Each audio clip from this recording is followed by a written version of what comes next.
puppy.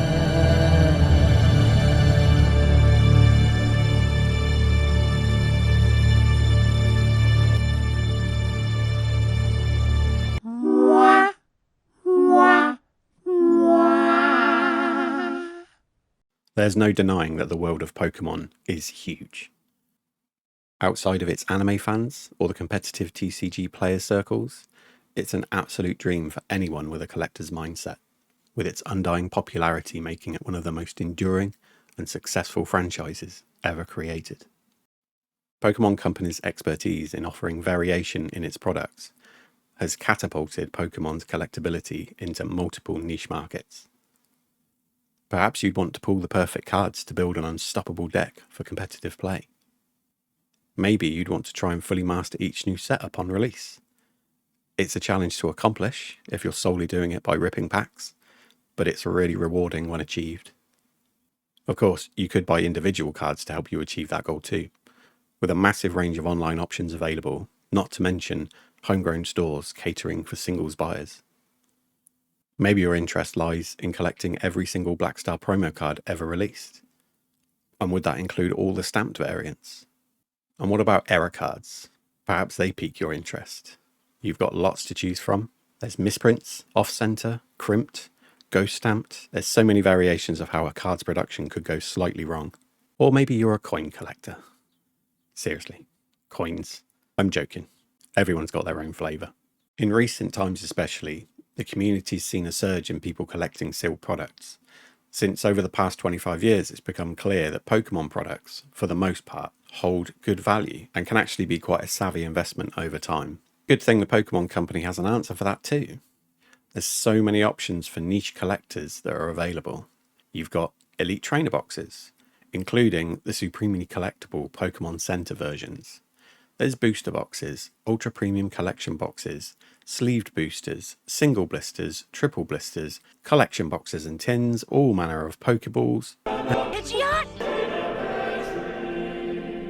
Now, with all those collectible options in mind, now is the perfect time for me to remind you that if you are enjoying this video, please don't forget to drop a like, subscribe, and also leave a comment on this video telling me what you like to personally collect.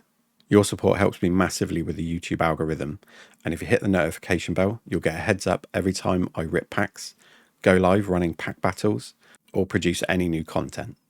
I massively appreciate all of your support. So, when we hit 1,000 subscribers on the channel, we're going to be giving away a Charizard UPC to one lucky winner. Channel members also get extra perks, so why not check out the membership options by clicking on the join button beneath this video. So, what exactly do I have an issue with? Ever since the McDonald's 2022 set released, I fell hard down the Pokemon rabbit hole. I've personally been attempting to complete all sorts of niche collector goals within the Pokemon ecosystem of products, whether that's pulling alternate arts for sets such as Fusion Strike or Evolving Skies, putting master sets together for sets going back to Sword and Shield base solely by ripping packs, hoarding jumbo cards, eating my own weight in McDonald's to complete their annual sets, compiling trick or trade sets around Halloween each year, and aiming to complete vintage binders of the first 5 big sets from Wizards of the Coast era. One of the most ambitious challenges I set for myself early on still remains a collector goal for me. But at the same time, it's highlighted something I don't think Pokemon Company has ever considered. My aim was to collect a sealed pack of every artwork of every English released set, going all the way back to base set 1999. And I challenged myself to achieve this by my 50th birthday. I wasn't going to include holiday sets or first edition versions, but even without those, that's still over 100 sets. And given that the average set has 4 variations of pack art, with a few of the more recent sets having 5, that's over 400 individual pack artworks. So my challenge was set. All the packs had to be confirmed genuine. So in order to make a start, I had to buy older sealed collection boxes, collection tins, and for a short time, I even dabbled in mystery packs from some of your favourite YouTubers in the hopes of pulling an elusive gold insert and potentially vintage packs.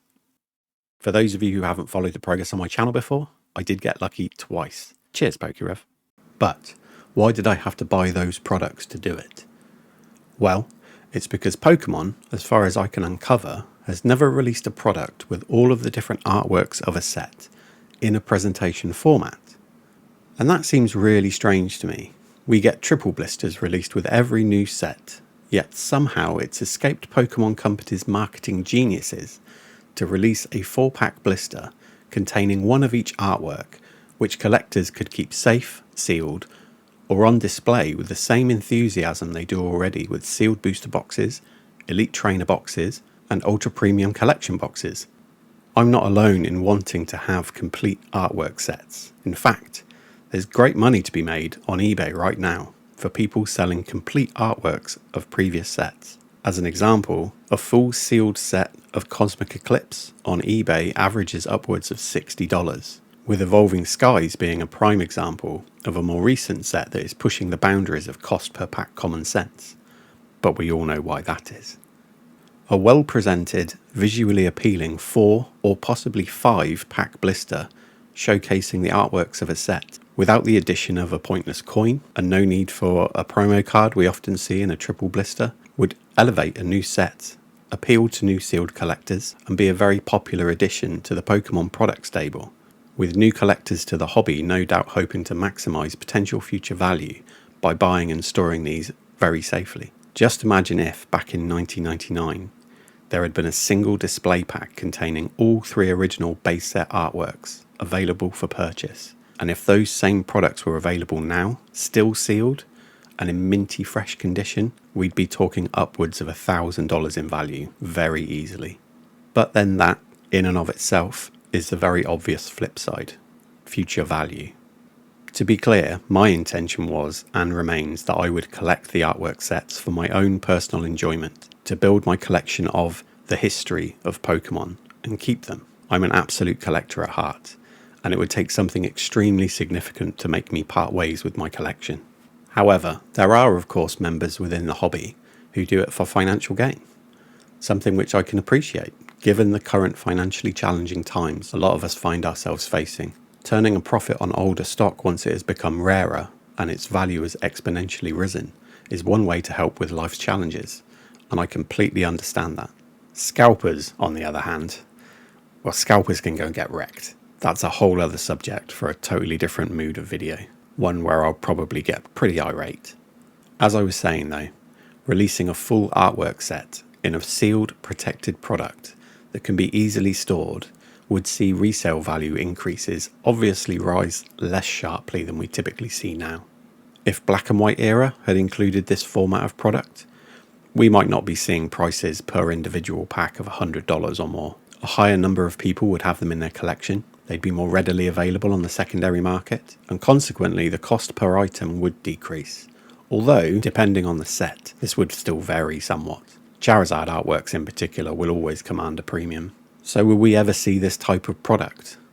Thinking about the secondary market and that it might be of any actual concern to Pokemon Company is just a non-argument. Naturally, they take their profits at the first point of sale, so future movements aren't going to steer Pokemon Company to create a new product line. But I do think they've missed a trick. I'd wager a very profitable trick, given that they haven't seemed to have seen the very obvious market of existing and new collectors they could be attracting. For me, this was just a very interesting gap within the Pokemon marketplace to take note of. Having struggled really to find particular artworks after opening quite a lot of older products, not to mention the investment that's been required on my journey so far. Thank you for watching through until the end. If you did enjoy this as a discussion point, please do feel free to leave a comment letting me know what you like to collect within the hobby, whether you'd like to see this type of product introduced by Pokemon Company, or if you've noticed any other glaring misstep Pokemon Company have failed to take in the past. Don't forget to subscribe to the channel if you'd like the opportunity to win a Charizard UPC once we hit 1,000 subscribers on the channel, and I'll see you in another video very soon.